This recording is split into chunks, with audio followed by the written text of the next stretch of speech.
Hello friends, welcome to our channel I Can Teachers Point. Myself Nisha and I am working as a primary teacher in केंद्रीय विद्यालय. Friends, आज हम बात करने वाले हैं केवीएस के सिलेबस के बारे में, उसके एग्जाम पैटर्न के बारे में और इंटरव्यू के बारे में. तो आप सब जानते हैं कि केवीएस में सबसे पहले क्या होता है, एग्ज़ाम होता है, उसके बाद इंटरव्यू होता है. एग्ज़ाम देने के लिए हमें सिलेबस के बारे में पता होना चाहिए. तो आज हम केवीएस के बारे में बात कर लेते हैं. Let's begin. फ्रेंड्स, आज हम एक अच्छे से थॉट के साथ अपनी वीडियो की शुरुआत करते हैं. जीत कर दिखा देना उनको भी जिनको तुम्हारी हार का इंतज़ार है. यानी जो लोग आपके हारने का वेट कर रहे हैं कि कब आप हार मान के बैठ जाओगे और अपनी प्रिपरेशन जो है आधे अधूरी छोड़ दोगे और कामयाब नहीं होगे, उन सब को जो है आप जीत कर दिखा दो. इतनी अच्छे से, इतने सच्चे मन से हार्डवर्क करो कि भगवान भी बोले ले बेटा ले जाइए जॉब, ये तेरे हिस्से में आनी ही थी, तो इसका सच्चा हकदार है. ठीक है फ्रेंड्स, सो लेट्स बिगिन. जो एग्ज़ाम होता है केवीएस का, जो मोड ऑफ एग्जामिनेशन होता है, उसमें सबसे पहले रिटन एग्ज़ाम होता है, देन इंटरव्यू होता है. इंटरव्यू के अंदर इंटरव्यू प्लस डेमो, वो आपसे क्वेश्चंस भी पूछते हैं.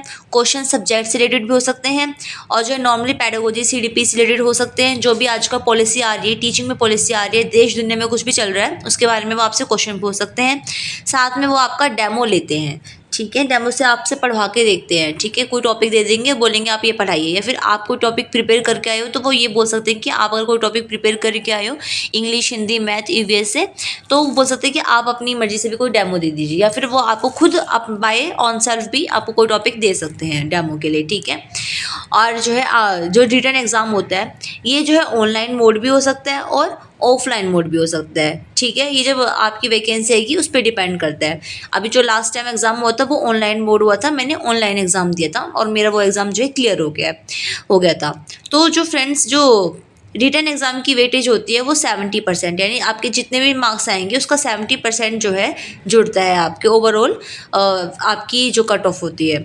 और इंटरव्यू प्लस डेमो ये होता है 30%, यानी कि आपकी इंटरव्यू डेमो में जितने भी मार्क्स आएंगे उसका 30% मार्क्स जो है आपका ओवरऑल कट ऑफ में जुड़ेगा. ठीक है, यानी 70 + 30 का मतलब क्या है, 100%. तो जो रेशियो होता है आपका एग्ज़ाम का और इंटरव्यू का 70:30 होता है. इस बात को ध्यान रखना है, यानी कि इस बार इंटरव्यू और डेमो दोनों ही इतना इंपॉर्टेंस रखते हैं जितना कि रिटर्न. अगर मान लीजिए आपके रिटर्न में मार्क्स जो है बिल्कुल बाउंड्री पे है, यानी कि मान लीजिए कट ऑफ जो है 135 पे गई है, आपके 135 ही नंबर है या फिर 136 है, 1 मार्क्स ज़्यादा है, और आपके इंटरव्यू में जो है 60 से 60 आउट ऑफ 60 आ गए, या फिर 60 में से 56 आ गए, 58 आ गए. ठीक है, तो आपका जो जहाँ पे रिटर्न की कट ऑफ जो 135 गए थे, ठीक है, इसका 70% और जो है 56 का 30% जब हम निकालेंगे, जो कट ऑफ बनेगी ओवरऑल कट ऑफ जो होगी फ्रेंड्स, वो जो है आपको केवीएस के एग्ज़ाम में कट ऑफ में जो है नंबर दिला सकती है और आप जो है एक जॉब पा सकते हो. यानी कि आपका इंटरव्यू डेमो उतना ही इंपॉर्टेंट है जितना कि रिटर्न है. ये आपकी किस्मत चेंज करने की एबिलिटी रखता है, क्या, इंटरव्यू एंड डेमो. ठीक है, और आपको कोशिश करनी है कि आपको रिटर्न में maximum to maximum number gain करने हैं. यानी कि जितनी भी कट ऑफ जाती है, मान लीजिए 135 कट ऑफ जाती है, तो आप एटलीस्ट 10 मार्क्स जो है ज़्यादा गेन कर लीजिए, एटलीस्ट 10 मार्क्स. ठीक है, ताकि आपको ये डर ना रहे कि आपके अगर इंटरव्यू में थोड़े कम मार्क्स आ जाते हैं तो आपका जो है सिलेक्शन नहीं होगा. आपको इसके अकॉर्डिंग जो है मेहनत करनी है. इंटरव्यू के बाद हम बाद में करेंगे, उससे पहले आपको क्या करना है, रिटन क्लियर करना है. मोस्ट इंपॉर्टेंट रिटन क्लियर करना. जब आप फर्स्ट पार्ट क्लियर कर लोगे तभी आप सेकंड पार्ट पे आ पाओगे. तो सबसे इंपॉर्टेंट अभी आपको रिटन पे फोकस करना है फ्रेंड्स. तो अब आगे बात कर लेते हैं. जो रिटन एग्ज़ाम होता है उसमें मार्क्स, यानी कि 180 मार्क्स का आपका रिटन एग्ज़ाम होता है. टोटल 180 मार्क्स का आपका पूरा पेपर होता है. जो आपको टाइम मिलता है रिटन एग्ज़ाम के लिए 3 आवर मिलते हैं. ठीक है, नेगेटिव मार्किंग इसके अंदर नहीं होती और यही आपका प्लस पॉइंट है. जैसे कि डीट प्लस बी एग्ज़ाम होते हैं उसके अंदर आपको नेगेटिव मार्किंग भी देखने को मिलती है, पर केवीएस के अंदर कोई भी नेगेटिव मार्किंग नहीं होती. ये आपका प्लस पॉइंट है. ठीक है फ्रेंड्स, उसके बाद जो है आपको नॉर्मलाइजेशन देखने को मिलता है, यानी कि अलग अलग शिफ्ट में डिफरेंट डेज़ में पेपर होते हैं, उसमें नॉर्मलाइजेशन होता है. क्योंकि कभी किसी दिन एग्ज़ाम थोड़ा हार्ड आ जाता है, किसी दिन थोड़ा जो है ज़्यादा ईजी आ जाता है, इस वजह से नॉर्मलाइजेशन कर जो है बैलेंस किया जाता है. अब हम नेक्स्ट बात कर लेते हैं जो सिलेबस है किसका, पीआरटी और टीजीटी का. पीआरटी, टीजीटी और पीजीटी. ठीक है, कुछ चीज़ें जो है सेम ही है सारे एग्ज़ाम्स में, लाइक कि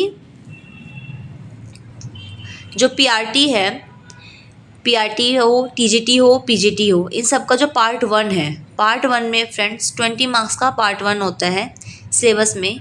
पीआरटी का और टीजीटी पीजीटी का जो पार्ट 1 है वो सेम है, पार्ट 2 भी सेम है, चाहे वो पीआरटी एग्ज़ाम हो, टीजीटी हो या पीजीटी हो। पार्ट 1 में 20 मार्क्स का होता है पार्ट 1, उसके अंदर 10 मार्क्स की इंग्लिश आती है, 10 मार्क्स की हिंदी आती है। इसमें आपका वही बेसिक्स ग्रामर वोकैबुलरी देखने को मिल जाता है, ग्रामर और वोकैबुलरी वगैरह देखने को मिल जाती है। जो पार्ट 2 होता है वो भी 20 मार्क्स का ही है, पर इसके अंदर आपको जनरल नॉलेज यानी कि आपकी जीएस देखने को मिलती है, रीजनिंग देखने को मिलती है और कंप्यूटर मिलती है।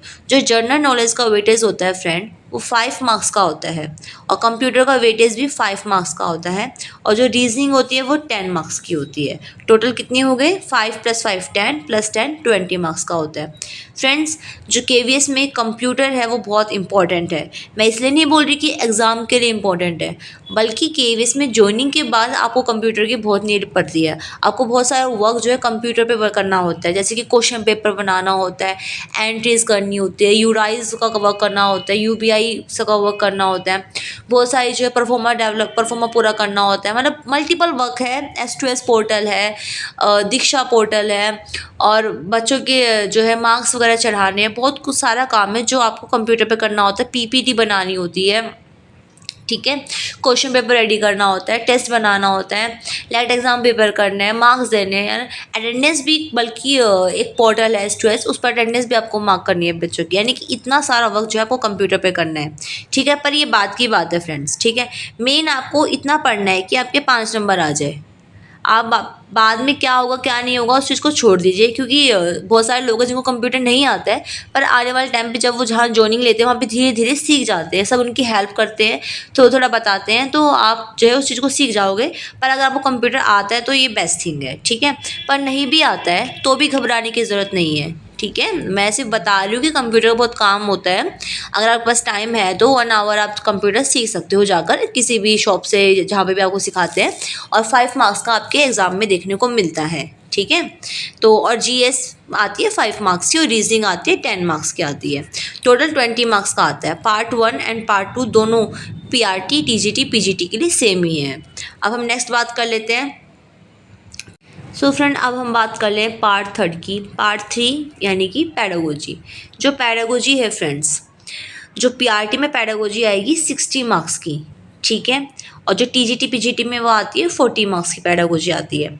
जो पैडागोजी का पोर्शन होता है, जो कंसेप्ट होते हैं, वो बहुत सारे तो सेम ही होते हैं, जो सीटेट DSSB में होते हैं, पर कुछ पार्ट केवीएस ने लास्ट ईयर चेंज कर दिया था, उसके अंदर से लीडरशिप्स वगैरह डाल दी गई थी, ठीक है, कुछ रूल रेगुलेशन ऐसे डाल दिए गए थे, ठीक है, कुछ कंसेप्ट ऐसे डाल दिए गए थे जो कि रेगुलर पैडागोजी का पार्ट नहीं है। केवीएस की या फिर किसी भी डिपार्टमेंट में जो पैडागोजी बेस्ड वर्कशॉप्स कराई जाती है, इन सर्विस ट्रेनिंग कराई जाती है, उसका पार्ट था वो, जो कि एज अ सिलेबस डाल दिया गया था, जिस वजह से जो है बच्चों को काफ़ी दिक्कत आई थी, ठीक है। तो इसका सिलेबस केवीएस जो है डिक्लेयर करता है। साथ साथ में ये पैडागोजी वही है जो आप रेगुलर सीटेट में DSSB के लिए पढ़ते हो, ठीक है फ्रेंड्स। यानी पहले आपको अपना मेन जो सिलेबस है उसको अच्छे से कवर करना है, तभी अगर केवीएस कुछ एक्स्ट्रा डालता है तो आप उसको सर्च कर कर जो है अपना सिलेबस कंप्लीट कर कर आप अपना एग्ज़ाम क्लियर कर सकते हो, ठीक है। और ये भी ध्यान रखना है, ये पैडागोजी जो है कम मार्क्स की नहीं है, ये 60 मार्क्स की आती है पीआरटी के लिए, और टीजीटी पीजीटी के लिए 40 मार्क्स की आती है। अब हम नेक्स्ट बात कर लेते हैं, जो पार्ट 4 है। पार्ट 4 में सब्जेक्ट स्पेसिफिक आता है, ठीक है। सब्जेक्ट स्पेसिफिक पीआरटी का आता है 80 मार्क्स का, और टीजीटी पीजीटी का आता है 100 मार्क्स का। टीजीटी पीजीटी का सब्जेक्ट स्पेसिफिक जो भी उनका सब्जेक्ट होता है, इंग्लिश है, हिंदी है, मैथ्स है, साइंस है, ठीक है, जो भी उनका सब्जेक्ट है, सोशल स्टडीज़ है, वो उनका 100 मार्क्स का आता है। और पीआरटी का आता है 80 मार्क्स का आता है। पीआरटी के सब्जेक्ट स्पेसिफिक में हमारे पास जो है 80 मार्क्स में 80 मार्क्स में इंग्लिश आता है, हिंदी, मैथ्स और ईवीएस होता है।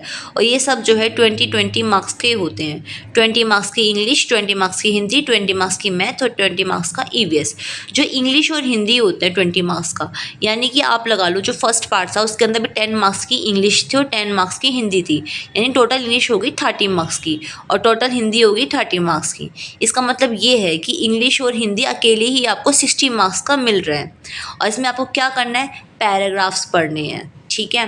पैराग्राफ्स का मीनिंग आपको इस टाइप की आपकी जो है कॉग्निटिव एंड जो लेवल होना चाहिए, अंडरस्टैंडिंग कॉम्प्रिहेंसिव लेवल इतना अच्छा होना चाहिए कि आप चीज़ों को एक बार पढ़ते ही आप जो है सॉल्यूशन जो है उसका निकाल सको, यानी कि आप अंडरस्टैंडिंग स्किल बहुत अच्छी होनी चाहिए। इसलिए आप अभी से रीडिंग करना स्टार्ट कर दीजिए। उसके साथ साथ वोकेबलरी आती है, ठीक है, एंटोनियम, सिनोनियम्स, वन वर्ड, इदम, फ्रेजेस, ये सब चीज़ें आती है, ग्रामर आता है। सो फ्रेंड्स, इंग्लिश के लिए मैंने जो वोकेबलरी के लिए मैंने एसपी बख्शी मैम की बुक है, एसपी बख्शी की जो बुक है एसपी बख्शी की, उनको फॉलो किया था। और ग्रामर के लिए मैंने नीतू सिंह मैम की बुक को फॉलो किया था। उसने मुझे काफ़ी हेल्प करा इंग्लिश की वोकेबलरी को स्ट्रॉन्ग बनाने के लिए, स्पेशली एसपी बख्शी ने, और ग्रामर के लिए नीतू सिंह मैम की बुक ने, ठीक है फ्रेंड्स। और हिंदी के लिए मैंने कोई बुक जो है नहीं ली थी। मैंने हिंदी के लिए सर्च करा, टॉपिक गूगल करा, गूगल पर मैंने डाला 6th class CBSE NCERT grammar book, ठीक है। जो 6th क्लास की ग्रामर की बुक थी हिंदी में, मैंने गूगल कर बस उसी को पढ़ा। उसके बाद मैंने 7th क्लास की बुक पढ़ी, यानी कि 6 to 8 क्लास की ग्रामर की जो बुक है NCERT की, जो कि गूगल पे है। बुक इन द सेंस कि पूरा सिलेबस उसके अंदर आ जाता है, ग्रामर का, संज्ञा, सर्वनाम, विशेषण, सब मैंने पढ़ डाला। पहले मैंने 6th क्लास की बुक पढ़ी, फिर 7th की और फिर 8th की। मैंने जैसे 6th क्लास में संज्ञा पढ़ा है तो सेम ही टॉपिक मैंने 7th क्लास में संज्ञा पढ़ा और फिर जो है 8th क्लास की संज्ञा भी पढ़ी। इससे जो मेरे संज्ञा का टॉपिक था बेसिक से लेकर जो होता है पूरा हाई लेवल तक चला गया 8th क्लास तक, ठीक है। तो वो जो टॉपिक है मेरा पूरा अच्छे से क्लियर हो गया।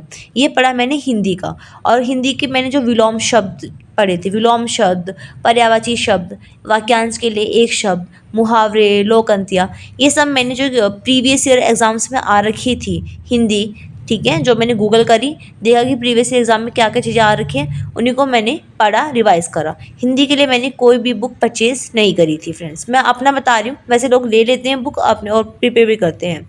मैथ्स के लिए आपको कुछ भी नहीं करना है। आपको जो है अगर बेसिक मैथ आती है, ठीक है, और अगर मैथ आपको नहीं भी आती है, एटलीस्ट प्लस माइनस डिवाइड करना तो आपको सबको ही आता होगा, तो आप क्या कर सकते हो, जो RS अग्रवाल की बुक होती है मैथ्स की, आप उसको फॉलो कर सकते हो।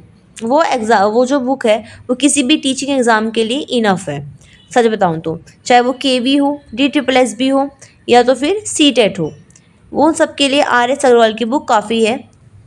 मैंने अपने CTET के लिए भी RS अग्रवाल की बुक ही पढ़ी थी और मैंने KVS के लिए भी RS अग्रवाल की बुक को ही फॉलो किया था, क्योंकि इसमें SSC लेवल के क्वेश्चंस नहीं आते हैं।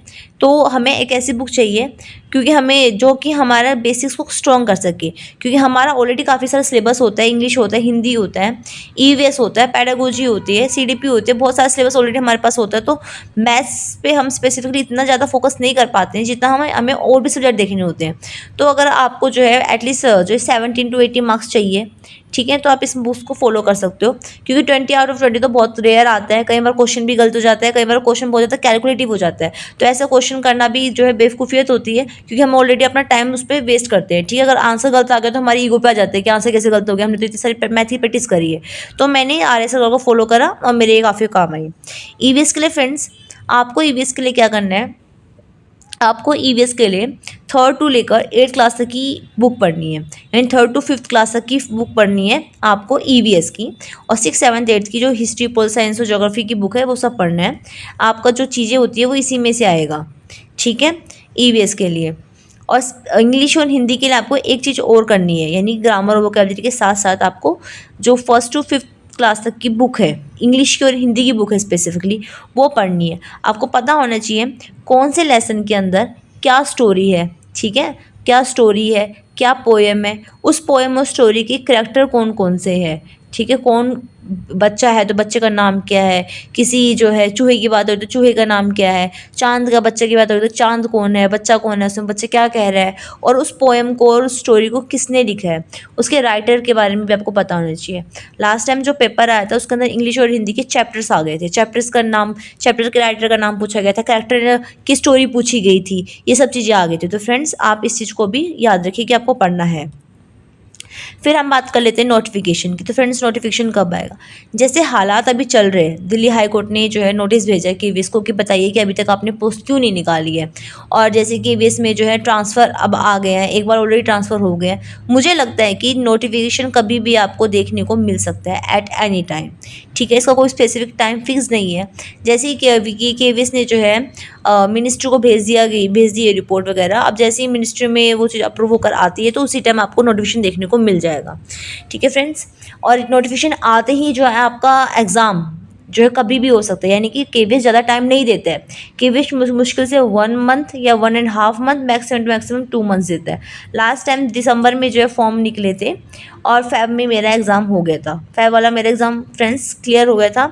तो मैं आपको ये बता रही हूँ कि अगर आपने अभी से प्रिपरेशन करना स्टार्ट नहीं करा तो आप इस एग्ज़ाम को 100% पास नहीं कर पाओगे, और इसके रीज़न्स हैं, ठीक है। तो आपको नोटिफिकेशन का वेट नहीं करना है, आपको अपनी प्रिपरेशन इस लेवल की रखनी है कि जैसी नोटिफिकेशन आए आपकी जो तैयारी है वो 100% हो रखी हो, आपको सिर्फ रिवाइज़ करना है, रिवाइज़ करके पेपर देकर एग्ज़ाम क्लियर करना है फ्रेंड्स। तो मैं ऐसा क्यों बोल रही हूँ कि इस बार एग्ज़ाम और टफ होने वाला है, क्योंकि इस बार कंपटीशन बढ़ने वाला है। आप सबका जो कंपटीशन है वो ऑलरेडी बढ़ चुका है। वो कैसे बढ़ चुका है, लास्ट टाइम एनआईएस नहीं था, पर इस टाइम जो है एनआईएस है, इस टाइम एनआईएस ऐड हो गया है, ठीक है। साथ में 2 साल से वैकेंसी नहीं है, वैकेंसी 2023 में दिसंबर में निकली थी। तो 2 ईयर, ठीक है, 2 ईयर के जो बच्चे हैं सीटेट पास वाले वो ऑलरेडी इसके अंदर ऐड हो चुके हैं, ठीक है।